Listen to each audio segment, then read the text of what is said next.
This is Tyrese Halliburton, and you're listening to Setting the Pace. Yo, what's up, Pacer Nation? Welcome back to another episode here of your go-to Pacers podcast, Setting the Pace. And on today's episode, we're going to be diving into part 2 with our conversation with Derek Kramer from iPacers.com. Yesterday, if you didn't listen to that episode, we talked about the biggest questions we have for this team heading into next season. But on today's show, Derek and I go back and forth in a snake draft, drafting the biggest what-ifs in Pacers history. And then Derek actually talks more about some of the other biggest what ifs that he had as honorable mention. So I think it's a really fun conversation. The biggest what if, who knows what that could be? I think a lot of us might think that Game 7 could be the biggest what if. We'll have to see if that is the first overall pick. If not, but there is a lot of big what ifs in Pacers history. So I think you guys are going to enjoy this conversation as we kind of deep dive into Pacers history. But thanks so much for tuning in, and we're going to take a quick commercial break, and we'll be right back after this. All right. Well, that's going to do it for the first part of this podcast. And we're going to close things out with our biggest what ifs in Pacers franchise history. So I don't know if I gave you a number for this either. I don't think I did. Maybe I said starting 5. I think you said 5. Yeah. I'm usually like 5 for everything because it's just a round number. That sounds right. I will disagree with your take on the Alex draft, though, saying that Facci won that. Easily. I think by far, blowout victory. What is it that made him win, in your opinion? I don't even know what he got Alexander the Great in the 5th round. I mean, I know, but like literally Alex the Great. Yeah, like one of the last picks. What was his third? Alex pick Trebek was his first pick. Alex Trebek, amazing. We gave him the first pick of the draft because he did no research. Oh, well, he did amazing with no research. And he Alex pulled English up a list of underrated Hall of Famer. Alex Caruso was my least favorite pick of his team. I mean, he did kind of get a loophole with Lex Luthor as well. No, his official name. I looked it up too because I wanted to know. I was like, is that actually his name? Like that's like a A-tier villain. Like I know. Iconic villains of all time. I know, but it's like we could have picked people that because like he goes by Lex. He doesn't go by Alex. Still his name. Name. Well, it was on a list that if you type in most famous Alexes, he was there on Google. It was in like the top 5. I just didn't pick it because I was like, well, it's in the top 5, and you let him fall to round 3. Yep, blowout. I just didn't feel like he was. I personally couldn't pick him. I felt like Tony's was a little bit more diverse, except he didn't have any sports picks on his, which I think hurt him a little bit. The sports picks were my least favorite parts of. So you hated mine then completely. I don't even remember what yours were, honestly. Alex Rodriguez. Yeah, that was a first pick. Gross. What? He's a great player. Who was I going to pick over? I just don't like him. Yeah, that's fine. Alexander Ovechkin. Okay, that's a good one. Yeah, Alex Morgan. Yeah, that's a good one. I had Hitch, Will Smith, Hitch, Alex Hitchens. It's fine. It's no Lex Luthor. I mean, come on. Well, he was off the board at that point. I'm pretty sure. So, and then my last one was Alex Turner from the Arctic Monkeys. Have you ever heard the Arctic Monkeys before? I do, yeah. I like the Arctic Monkeys. Yeah. But that one's just fine. Yeah, so, I mean, would I have done better picking myself? Maybe I would have respected it. Yeah. I went back and listened to the Tony draft, and Tony was like, I'm not eligible to be drafted in this draft. And I was like, and I literally said on the podcast, okay, good. I think I felt pressure to pick him because I didn't want to be rude. And when he said that, I was like, oh, good, I don't have to do this now. But I did. I was glad because I suggested the idea on Twitter. You did, but I think you might have been one of the only ones that commented too. So. So that definitely played a factor into it, but I enjoy doing it. Maybe I can get Facci on here with you and we can do a Derek draft. Sure. Yeah. We'll do it. I got some Derek's locked and loaded. And they can be spelled I got some good Derek's. I feel like there's a lot better Derek's and Tonys out there than I feel Alex. Like the Alex draft one I thought there was some good. Did we leave anybody off the board that you thought we should have picked? I didn't do any research, so I didn't think of anybody. I was just kind of struggling to come up with 15 names. I saw a couple people said Alex P. Keaton, which I thought was that's a good one. But you guys are all like too young for that. So am I, really. Yeah, I would agree. All right. And then there's I think Tony brought up the guy from Clockwork Orange. I've not seen that movie, but he was in the top 5 a lot of these lists. It's just like, for me, unless I really know the person, or like know what I'm talking about, I don't want to pick them because it doesn't feel like it's like what I would do. So I don't want to just do it to be popular. Mhm. But anyway, we're gonna do our biggest what ifs draft in Pacers franchise history. And I didn't tell you if it was good or bad either. Like, like if this doesn't happen, like the worst could have happened. So we'll see how this plays out. But I'm Oh curious. yeah, I didn't go negative routes. I didn't either, but I just didn't know because I know Not you. where my brain goes. Yeah, Do you want the first pick or you want picks 2 and 3? I'll take the first pick. Of course you will. All right, hit me with it. I'm ready. I'm just going with Game 7, the Achilles. It's just the most like that's a championship. Like there's just It's so it's hands that's down the number one. one. That's Like- the one. Like if we're like ranking these, like there will never be one that comes close to that, in my opinion. No, because it's just so immediate. Like so many of these others that I have on my list, like there's like lots of questions afterwards. Like a lot of stuff still has to go right. Yeah. For that one, it's just win one game. Yeah. With Tyrese playing awesome. Yeah, no, I definitely agree with that because it's like you're literally 40 minutes away from a championship at this point. I mean, you're already there. You put all the work in. He's had the most incredible playoff run in maybe NBA history in terms of like the amount of game winners that he's had. Like nobody's ever done that. And so Nobody it ever just will. Nobody ever will do that again. No, it sucks, man. Like the more I think about it and like I see these videos kind of like resurfacing on Twitter, I'm like, can we please just stop showing these videos? I do not want to see any more videos of Tyrese banging the floor in OKC. Like it just give me all the other clips and none of that. Yeah, it's just like we get it. It sucks, and we have to accept it. And even though I don't want to, but like, there's no doubt in my mind this is the number one pick, and it's on like a totally like it's like when you're making like your tier list, right? Like it's number one with a bullet, and then everything else can kind of be placed underneath it. We can discuss that. So I guess now I'll get into the real part of the draft. Now the draft begins. Now the draft begins. And I'm only doing this because I feel like it's what everybody says is the biggest what if in Pacers history outside of the Tyrese one. And that's if the brawl doesn't happen. I think it's just I got so many what ifs just with the brawl. Let me go through them. We can go through them. Yeah. I mean, because I just feel like the brawl itself, like if it doesn't happen, that team is on pace to win a championship. And everybody felt like that. And the only thing is, like, comparing it to the other one is, like, that was Game 7 of the season, Game 8, something like that. Yeah. But it's like just so many things that could have prevented the whole thing from happening. Just what if the cup missed? Yeah. Like, just that simple. What if it goes a little to the left, a little to the right? What if Ben Wallace didn't play that night while he was mourning his brother's death? Like, he was not in a great state emotionally. Like, what if he just kind of sat it out like, hey, I need this night off?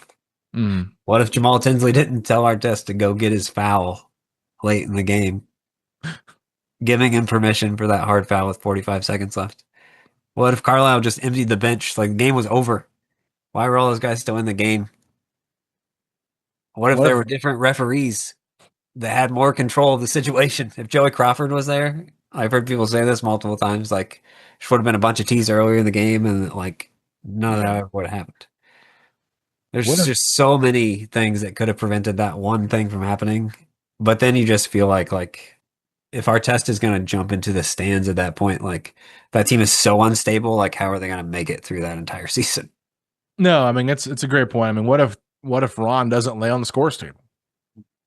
You know what I mean? Like, Yep. There's just so many things, and I think that probably has replayed in Carlisle's head so many times where we see him pull his starters quick, and he is very much like a respect of the game kind of person now. I don't know how many times we see him yell at the guys, do not shoot, when they're like up by a ton and there's like a chance to score before the shot clock, they're going to get a shot clock violation if they don't. And they will, the game against the Wizards where he's like, they quit shooting with like 90 seconds left. Yeah. They were like about to set a record, and he was like, stop, no more. I think he's like, we don't need to do any more. I've seen this brawl happen before. Like, not going to happen again on my terms. So I think that did play a factor. So I think the brawl to me is up there for me at number one. Now, the next one for me, this is where it gets really tough to me. I think that there's a lot of ways we could go, and I'm just going to go with the one that probably hits home the most, and that's the Paul George leg injury. I don't know if that's up that high on your board, but like for me, I remember where I was at. I was at an event, and someone came up to me and they said, Paul George broke his leg. He's out for the year. I said, great joke. You know, I like the Pacers. Why are you pulling my leg? He's like, no, I'm serious. And I'm like, you've got to be kidding me. Because I actually felt like they could replace what Lance Stevenson provided with the Stuckey and CJ Miles signings. They had already been to back-to-back Eastern Conference Finals. It just felt like that team was like, Paul was only getting better. And like he was really good in the series before that, when I think they lost in, was it 6 games, when he had a great game 5 and just kind of went off in that game 5 and was just like matching with LeBron and Wade. And like you still had David West, you still had Roy Hibbert, you still had George Hill at the time. So I just feel like if he doesn't break his leg there, like that whole team, that whole era could have been completely different. I agree. I think the question, like to prevent this thing from happening, is move the sanctions back to where they're supposed to be. Like it's that simple. Yeah. And Paul George never breaks his leg. Like it's so frustrating. Yeah. Looking back at it. Like I think it like really changed a lot of things for Paul. Like I think that you have an injury like that and like it really changes like your basketball mortality. Like, man, I really got to take advantage of this while I'm out here.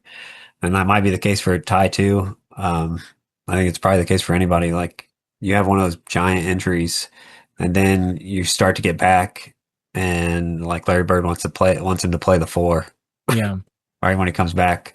So I think like that injury also like started the souring of the relationship with the organization too. Mm. So like who knows how like his time with Indiana ends, or if it does. Obviously it all worked out fine for both parties in the end. Like Yeah. I have that graphic of the Paul George trade tree and just all the crazy branches that sprouted out of that. I don't like that probably doesn't happen if he doesn't break his leg. Yeah. And that's a good point. Like you don't get Tyrese Halliburton if this doesn't happen. So I know it's like a what if that maybe you're like, Yeah, all these are going to be like that though. Yeah, because it's just like, it's a trickle down effect from every single one of them. And it just changes the trajectory of this team. So, all right, that's my first 2 picks. You got 2. What are you doing next? Okay, so I got some big ones that go back deep in the past. So major butterfly effects that could erase some entire Pacers history here. Yeah. But the first one I'll go with is there was a trade back in the early 80s. I almost picked this because I know you love this one, but I was like, I don't know. Yeah, the Pacers traded for journeyman center Tom Owens after they lost their starting center after finally making the playoffs in the NBA for the first time. So was it 83 the year? 1983 was the year, I think, right? They traded a pick. It was like a little bit in the future. I don't remember the year that they like. It wasn't like the next pick was year. The 85 draft. Yeah, the 84, right? 84 draft. Because 85 was Ewing, yeah. Right. So they traded this pick for this journeyman center Tom Owens, Jack McKinney. You can, if you want to take this what if back even farther, if you watched Winning Time, it's what if his bicycle accident never happened and then he probably just stays as the Lakers coach and wins a bunch of championships. Instead, he like basically goes into a coma and all this stuff, and like they fire him the next year or let him go because like they won a championship without him and all that stuff happened. Also, Pat Riley is a part of this what if with Jack McKinney because he eventually gets the opportunity with the Lakers. Yada, yada, yada. I'm getting off pace. Yes, I love this one. Michael Jordan like is the pick that they potentially could have made if they didn't trade that 1984 first round pick, because the Pacers ended up being second in that draft. Hakeem Olajuwon goes first. Famously, Michael Jordan is passed up on at number 2 by the Portland Trailblazers, who had the Pacers pick. They took Sam Bowie, and then the Chicago Bulls took Michael Jordan. So the Pacers, in theory, could have just not taken Michael Jordan and then been the team that passed on him all those years, which would have made that 98 Eastern Conference Finals that much more painful. Or they could have taken the guy who many consider to be the greatest of all time. Yeah, I knew you were going to go with that, and I thought maybe I should have gone with that one at 2, but I was like, yeah, I don't know. And I know you know the backstory of it better, so I was like, I'll just let you have this one if you want to take it. If you weren't, I was going to take it on a turnaround here. So I would definitely say, like, the reason why the Portland Trailblazers did take Sam Bowie too is because they already had drafted Clyde Drexler. So they didn't feel like they needed Michael Jordan. And this is where we go and always talk about this. Always draft the best player available, especially when you are at the top of the draft. Yep. Never draft for a position. I mean, it hurt the Trailblazers, obviously, just because they didn't get Jordan. I mean, it definitely hurt the Sacramento Kings when they took Marvin Bagley over Luka Doncic and Jaren Jackson Jr. and Trae Young. So, like, I'm just saying, like, just draft the best player available. Don't overthink it, and don't worry about positions. But I think this is a great one because if the Pacers could have had Michael Jordan, like, holy freaking cow, man. Like, that is just insane. That changes the entire NBA. Like, you think about it. I mean, would he have stayed in Indiana? I mean, it was different back then. Like, guys mostly, for the most part, stayed. So, yeah, you never know. Who knows what would have happened? Like, do they still take Reggie a few years later? Like, he's a 2-guard. You might erase Reggie's history with the Pacers. Right. Teams weren't as, like, positionless. Like, it was a lot more rigid, like the 1, 2, 3, 4, 5 thing. So, yeah, they might not have taken him. Who knows if they're even in the same position to take him? Like, just everything changes. I have a feeling. These kind of ancient things. I have a feeling, knowing how the Pacers operated back then, this what if would still be on the board if they would have kept that pick, and we would have said, what if the Pacers would have taken Michael Jordan instead of Sam Bowie? Yeah. It's very possible. Just saying, centers back in the day were just a dime a dozen. Everybody wanted one, and yeah, I mean, even if Bobby Knight said that Michael Jordan's, one of the toughest players I've ever seen play, I mean, I don't know how much that would have weighed here with the Indiana Pacers. I don't know what that relationship was like. But all right, let's go on to your third what if. All right, my third what if. I got a long list here. Trying to decide. Oh. So I feel like this is where there's a drop off. Yeah. I'm going to go deep in the history again, though, and I'll do another draft related one. So I'll phrase the question this way, is that what if the Pacers were financially stable enough to draft Larry Bird in 1978? Because he wasn't picked until the 6th pick by the Celtics, and they just let him be out that entire year because I don't know what in the world the draft rules were then. They don't make any sense to me. Like, you just could draft a guy in college and then be like, yeah, I'm still playing in college, though. And then he comes the next year. But yeah, the Pacers had a pick before that. Like, Slick obviously loves Larry Bird, but the Pacers were also like in a situation where they're doing telethons to save the franchise.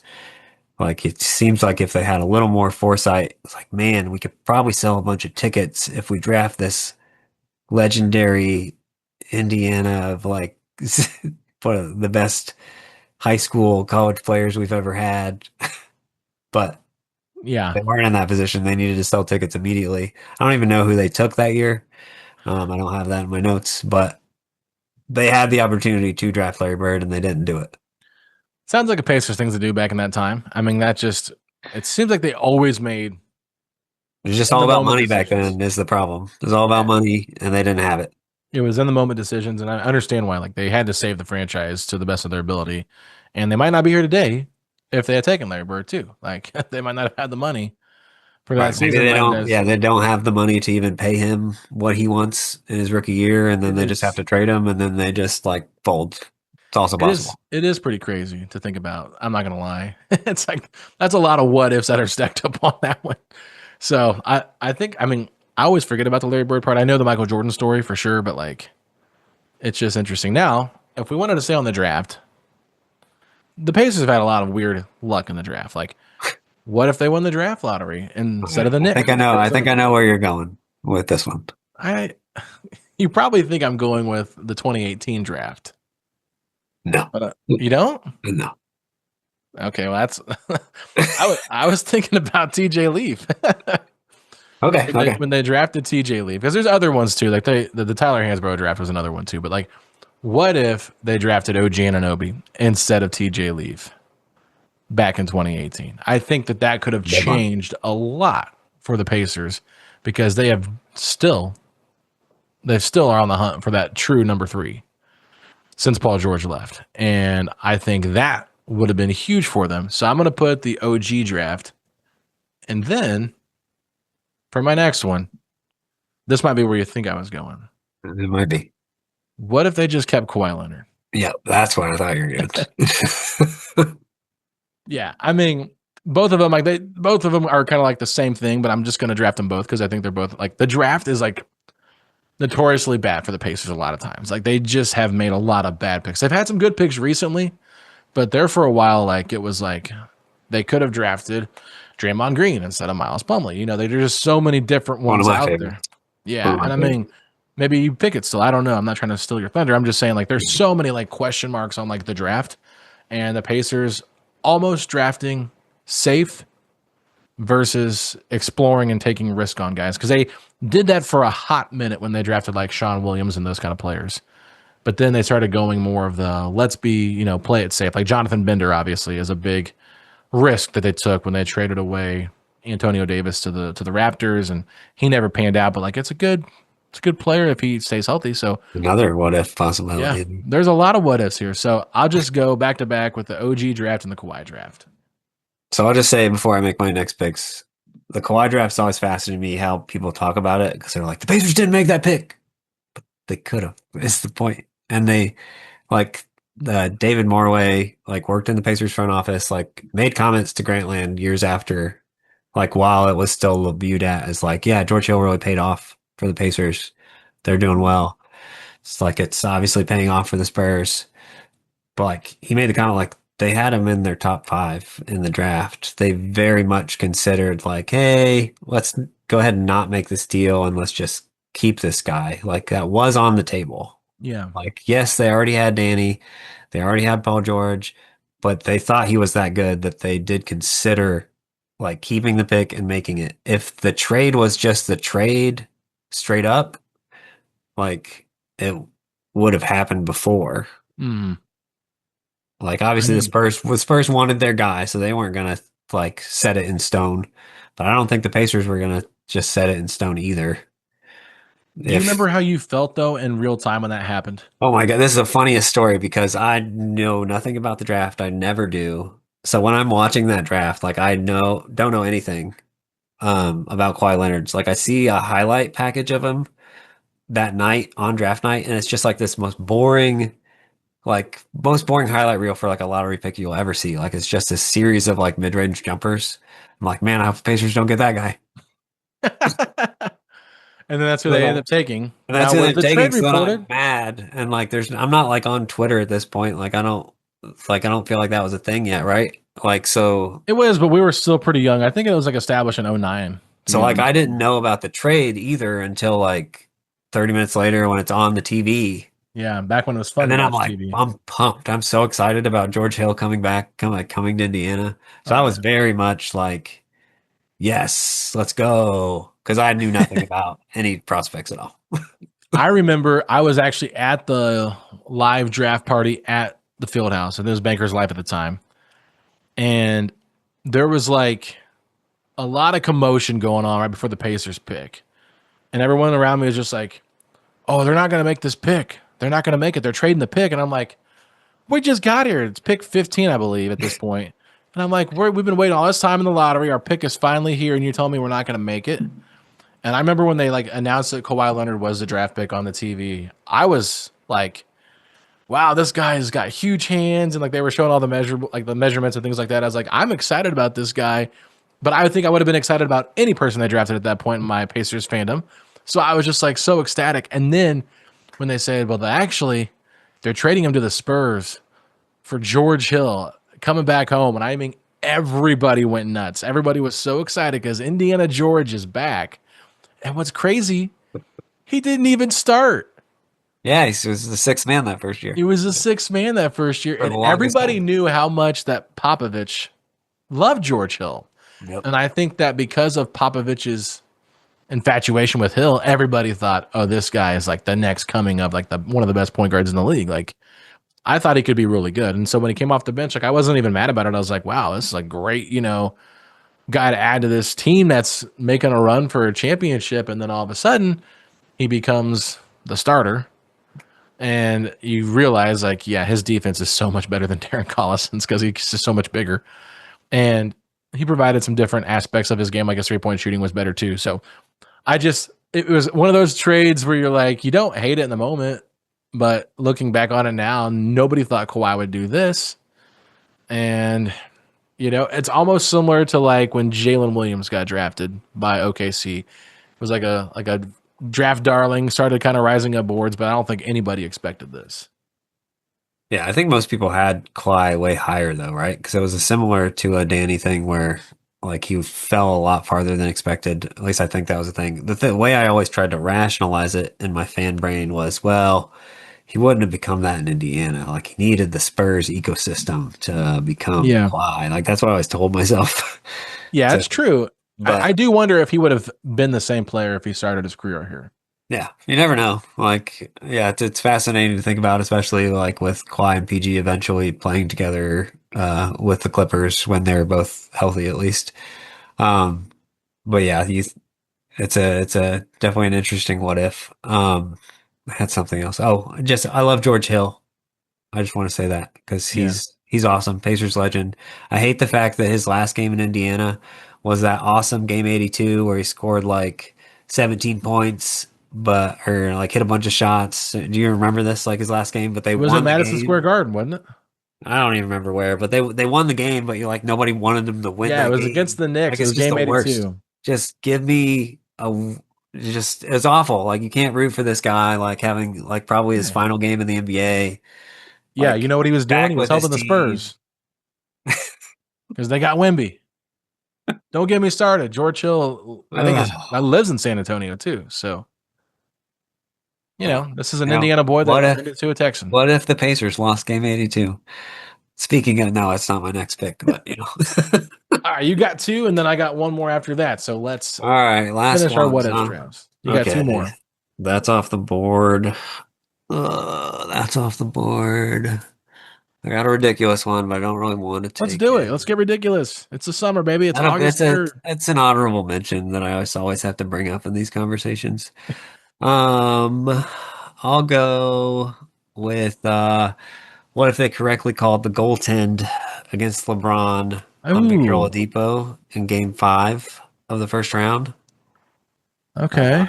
I don't think that three just like magically still happens if that's the case. I agree. I don't think they try for a three. I don't either. So yeah, I'll go there. Like I really just think if that team got past the Cavs, they could have really made a ginormous run that year. So that's the main reason I'm picking it, because that team was just awesome. The only thing that makes me doubt it is Nate McMillan. The only thing. I was such a supporter of Nate McMillan only because there were so many haters out there for him. And I'm like, he's not a bad coach. He's not a bad coach. He's not a bad coach. But the amount of people that said he was a bad coach, and then you see the same people say that Carlisle's a bad coach. And oh my God. Don't get me started on those. That's what irritates the crap out of me. Like you see Rick Carlisle and his staff like this playoffs, and you just see the difference in between a staff that can make adjustments and like presses all the right buttons that they need to, and then a coach that like can't. Like, and I feel like Nate McMillan is like a great regular season coach. His players are always going to give 110% throughout the regular season. They're going to win a lot of games because of that. But then like the playoffs come and like they can only play one way, and there's not really a lot of adjustments he can make. So that's my only doubt that team could have like really made a ginormous run. But the East was so weak that year, and if they could have beat the Cavs, and I think they would have, if that goaltend happens, then like that could have been a really magical run that Victor Oladipo and that Pacers team, one of my favorite years ever. Yeah. Could have been even better. Yeah, I agree with that. I mean, that was a super fun year. Bojan kind of came into his own. Thad Young just once again rose up the ladder in terms of like longtime Pacers you'll always just admire and love for what he did, because he was such a great leader of that team. Kind of felt like the backbone of that team, to be honest with you. I know Oladipo was like the face of the franchise and was really kind of owning that, but it just felt like Thad Young was kind of like that guy that was like such a staple, and Miles was kind of coming to his own, and Domas, bigger opportunity for him. Like Lance came back, and that was fun to watch. There was so many. Corey Joseph was really good that year. Like that team was It's just, a very fun team. and they It's were a pretty very fun deep. team. You know what I mean? Like Mhm. they were strength by committee once again. Like that's kind of how Indiana wins most of the time. And Except for the 2013-14 team. Just give that team like the depth of some of these other teams in more recent memory and yeah, I would almost put what if the Pacers didn't trade it for Evan Turner? As what if Andrew just Bynum doesn't get signed? it's literally what I was considering picking next. Oh, So, really? Well, sorry. If it is, share it. I think that's a big one. I don't know if I want to take it. No, now I need to think about it more. I'm sorry. But it just kind of falls in line with like, It is though. Like it's a big like they were that desperate for depth and all of that stuff happened. Um, is there something else I want to take instead? I have so many. I think about what ifs too often. you told me you had a ton, so I have a ton. I wrote an article once called Danny Granger and the what if machine. So in honor of that, I'll do a Danny one. And what if Danny had been healthy for just 1 or 2 more years before his knees gave out? yeah, Give him 2 more healthy seasons. How does that affect things for the Pacers? that's a good one. I feel like he continues to be one of the most underrated Pacers of all time. And injuries really did kind of derail his career because he was so good in that first series against the Heat back in 2012, 13. Was that the year? Or was it 2011, 2012? 2011, 2012, I think. Yeah. When they took the Heat to 6 games, but like they were on the Second cusp round, of yeah. going up 3 games to 1 after game 4. And that's kind of when Dwayne Wade was going through his mental Tom thing. Crean, I'll never forgive you. That was going to be mine. What if Tom Crean doesn't talk to Dwayne Wade? No. That honestly, though, I mean, I remember that. Like, Dwayne Wade talked about it, and Danny was so good in that series. Paul was coming into his own. Like, you could tell Paul was really not ready yet at that point because, like, he had some moments, but like his shot was just like not smooth like it became. He was Mhm. just so raw at that point. Like, they were just on the come up, and it was really fun to watch from there on because they kind of like established themselves as like a team that is a force to be reckoned with. And if Danny would have been healthy instead of having Evan Turner, because they had to make that trade in their eyes, because Danny was never Yeah. going to be himself again, it was just the wrong person to trade for. Yeah. So like, yeah, it kind of ties into the Evan Turner trade by framing it this way, because obviously they're not going to trade Danny Granger like if he's anywhere, even if he's like 80% of what he was like 2 years ago, like Yeah. they're not making that trade. The only like the question about it you would have is like how fast does Paul George develop if Danny's still like the guy on Mhm. offense? But it also like you have a lot more flexibility with the lineups. Like Danny can play some four, Paul George can play, you can move him to the three where he ended up being anyway. You wonder like how much does Lance Stevenson like because that year, like you think about the start of that year, like they're trying so desperately to figure out who's going to start at the two position, which fittingly for this coming season, and like they're trying Gerald Green, and he's just like completely lost Mm. on defense. I remember them losing a game because he like got beat backdoor early in the year. Like they're trying so many things until like Lance Stevenson, they try him, and it just like suddenly it works. Um, yeah, there's a lot of questions there. Like, if he's healthy, like, how does that affect Paul and Lance? But it's also just like that team is like so much better, and then they don't feel the need to make the trade for Evan Turner. The Andrew Bynum thing isn't solved by this, but I don't know how much that it's hard to think that it really affected Roy that much, but Well, it I think was a it mess affected for Mahimi sure. more, right? Affected Mahimi. Because he He didn't got, like lose confidence in himself or anything. I know, but he got pushed out of the rotation to the third string center when Bynum I got mean, signed. for like 90 seconds. I know, but still, I mean, He was pretty good the next year. I think he was fine. oh, Mahimi, yeah. Well, didn't he start? Yeah, he was starting next to Miles that during Yeah, Miles' because rookie Miles year. got By the end hurt. of the year, they were both starting. Yeah. I remember Miles had an injury that he was dealing with there after Yep. the beginning Hand of the injury. season. Yep. Yeah. So All right, so the last what if here, I feel like there's probably a lot on the board and probably some that I'm just not thinking about right now. And You have a good draft so far, both of us, I think. Great I job. think so too. Should Man, this is tough because I almost want to go back to the 2000 finals. And I want to say, what if the Pacers win game 4 when What if Shaq fouls Jalen out? what if Jalen successfully injured Kobe when he tried to? That would have been nice. They would have kept him from scoring 81 on him, I'll tell you that much. The next couple of years later when he was on the Raptors. But I'm serious. Like, what if they would have won game? Was it game 4 when they would have gone 2-2, right?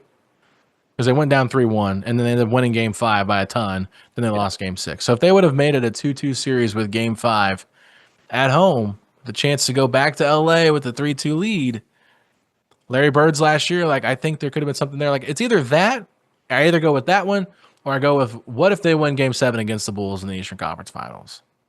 So I got a good one for game 7 of against the Bulls, a specific one. Okay. So it's what if they won the jump ball?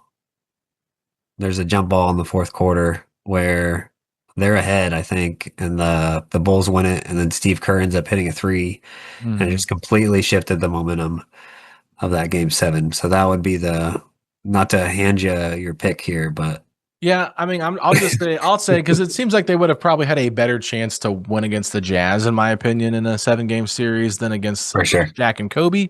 So we'll go game 7, 98, Eastern Conference Finals.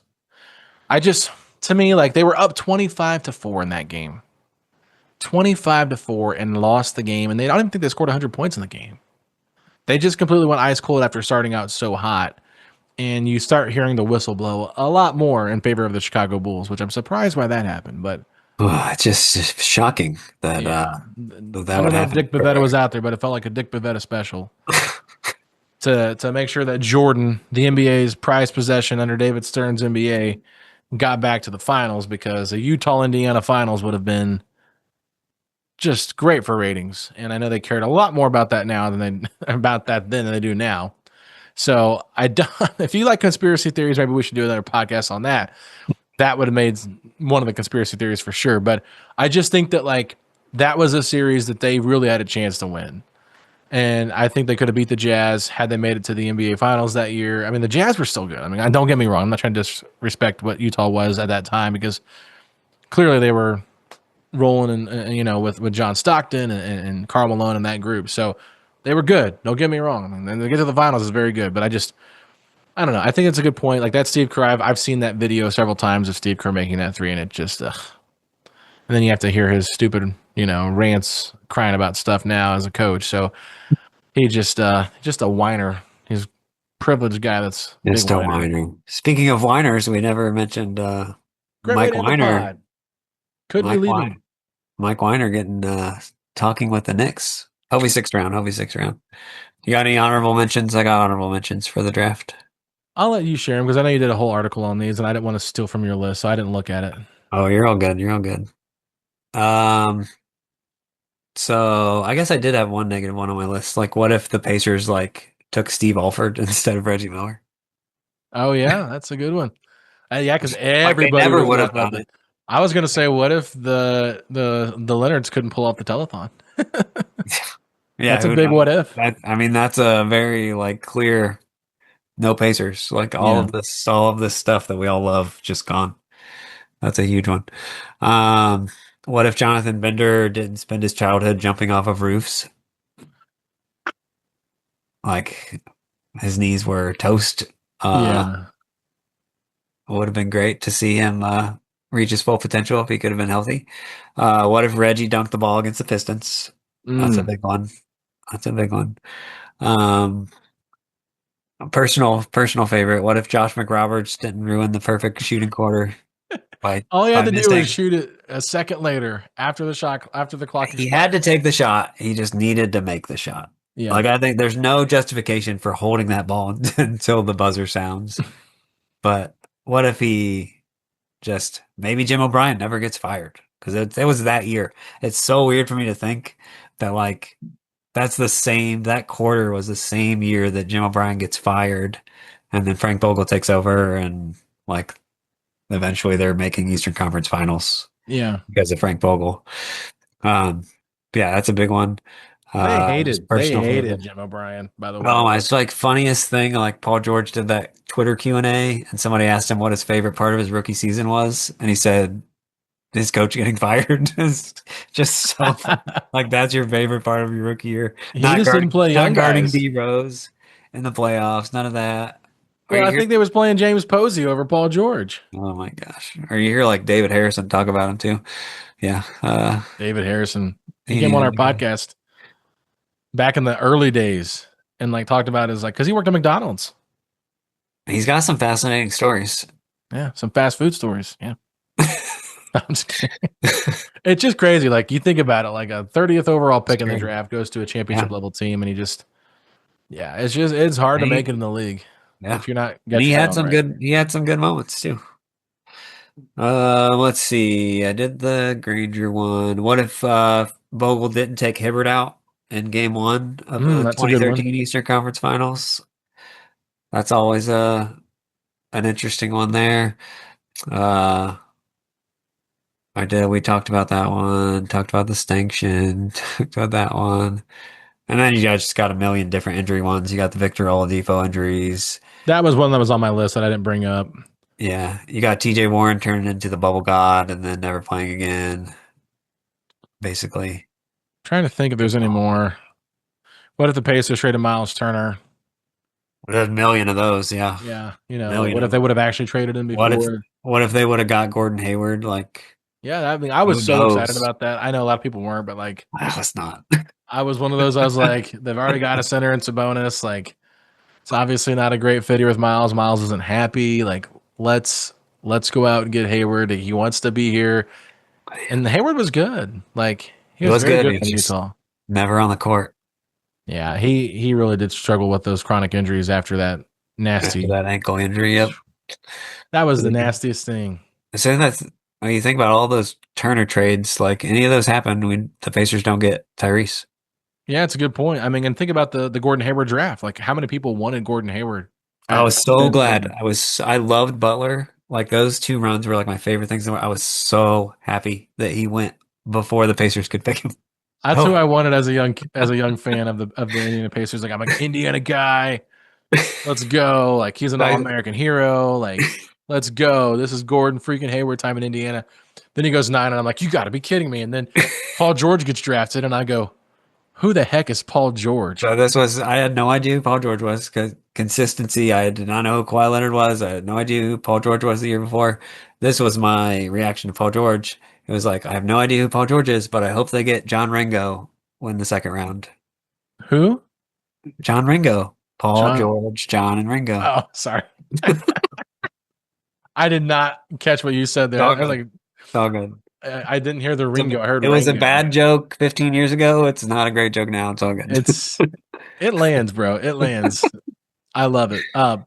So anyway, I think we have covered enough of the what ifs. I'm sure there's plenty out there we did not bring up. So if there's any that you feel like were snubbed of this top 10 list, basically, of our biggest what ifs in Pacers history, let us know in the comments section below. And as well, let us know if there's any questions that you have, like your biggest questions for this season that we didn't touch on. Let us know about that. We appreciate your time, Derek. Where can people find you at on social media? Find me on Twitter at iPacersblog, Blue Sky at iPacers. Find my work at iPacers.com. Laying low for a little bit before I start picking it back up. Probably start of October around media day. So I'll start writing more. Gonna be writing more this year? We'll see. There will be content. I don't know about more, but there will be content on the website. I was saying, there's definitely a bigger group of guys writing for you now, isn't there? There were a lot that hopped on the site during the playoff run. I have a feeling that will drop off. Come on, guys. It won't be as exciting, but Game 17 against the Utah Jazz isn't going to get you as excited as Game 7 against OKC. Yeah, we'll see. I would love more people on the site providing more content. That's always a good time. But yeah, we'll have stuff up there. Yeah. Yeah, I've thought about bringing back the Substack that I started 2 years ago. I've thought about it, but you can just write for iPacers. You can just throw it on there. Yeah, I could do that too. save myself, but the blue and gold's a pretty cool name too. I don't know, It's a great name. It's a great name. I don't know. Maybe I can. I don't maybe we even can combine know. them. I don't even know. My name is so boring, I feel like, but I just like, Kramer's Corner. What? no, I just mean the iPacers. Like, I don't That's even know. catchy. We know what it's about. Yeah. It's It's an Indiana Pacers simple blowing. and to the point. Simple and to the point. Well, you made it back in what year? 2015. Oh, I this is have outlasted Miles Turner. good segue, because my biggest question for this season, actually, are you going to be tracking anything new now that the Miles High Club is over? That's a great question. It's a sad day that the Miles High Club does not need to be tracked by a Pacers fan anymore. I don't know. I don't know. I feel like something has to happen organically. Like the Miles thing was just like a dumb Twitter joke. Like, haha, welcome to the Miles High Club. You got blocked. And then I just decided to do it after his rookie year, and I went back and tracked every guy that he blocked. So I don't know. We'll see. There's a bunch of possibilities. You'd like, some of them are hard to figure out though. Like, do I want to track like every TJ McConnell, like who has he pickpocketed in the backcourt? That would be awesome. An awesome list to have. But so much time has passed from TJ. Yeah, you'd have to do a lot of research on all of his steals. A lot of research. Yeah. You almost have to do somebody new. Yeah. Newer. You The could Huff do stuffs. I don't know. Yeah, Huff stuffs, or like backwards dunks that Huff By has. Jay Huff. He also loves backwards dunks. The Lobies. I need to track the Lobies. Oh yeah, that's a good one too. Oh man, you got a lot to play with here. I would say Tyrese Halliburton's assists would be fun. Yeah. Those are already tracked though. Like you can find Are that. they? Like you can find how many times he assists every player. Like I feel like people post that all the time. Yeah. It's just a lot of work to keep it up though for like It's true. everything. So I mean you can do it though. I mean, I think he's gonna be here for a while. So if you want to do that, It's fair. makes Don't the jinx it. most sense. Maybe he'd give you a jersey too. But all right, everybody. The this only is reason gonna I'm do going to it. track anything. So 10 years from now, somebody will give me Track every single thing from every player so you can get a jersey from everybody. Aaron Neesmith hustle plays, Nim hard, Nim hell moments. flamethrower. All right, everybody, this is going to do it for another episode here of your Go-To Pacers podcast, Setting the Pace. I know it's a lengthy one, but hey, you know what? It's the off season. There's no time limit on listening to this one, so just take your time with it. Enjoy it. Hopefully you guys enjoyed the draft and enjoyed our segment today. So with that being said, follow Derek on all social media platforms. Follow me on all social media platforms as well, and we will talk to you all tomorrow. Pacer Nation, peace out.